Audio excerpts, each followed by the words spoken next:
Ngayon, ating pag-aralan ng 1 digit minus 1 digit na pagkalkula na hindi liliit o babagsak pa sa 1 digit. Una, isulat natin ang dibisyon ng kalkulasyon. Ang 9 at 6 ay nasa 1 digit, kaya isulat natin ang mga ito sa dibisyon ng 1 digit. Kasunod nito, gumamit ng ruler sa pagguhit ng linya ng ganito. Umpisahan natin ang pagkalkula sa 1 digit.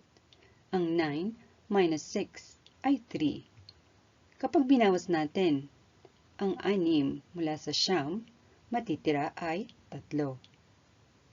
Isulat sa 1 digit ang 3.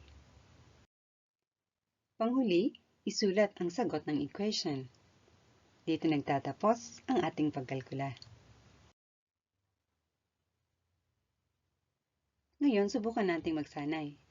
Pindutin pansamantala ang pause icon at unawain ang katanungan sa pagsasanay. Pindutin ang play icon kapag natapos sagutin ang katanungan. Ating lagyan ng marking na bilog. Ngayon, magtugma tayo ng sagot. Number 1, 4 minus 1. Ang sagot ay 3. Pangalawa, 8 minus 3.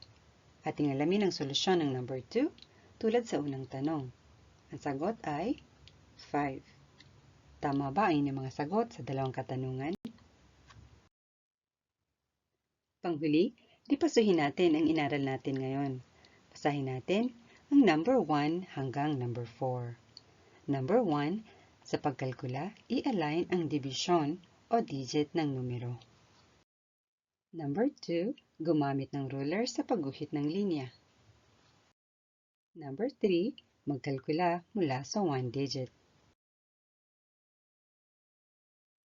Number 4, isulat ang sagot.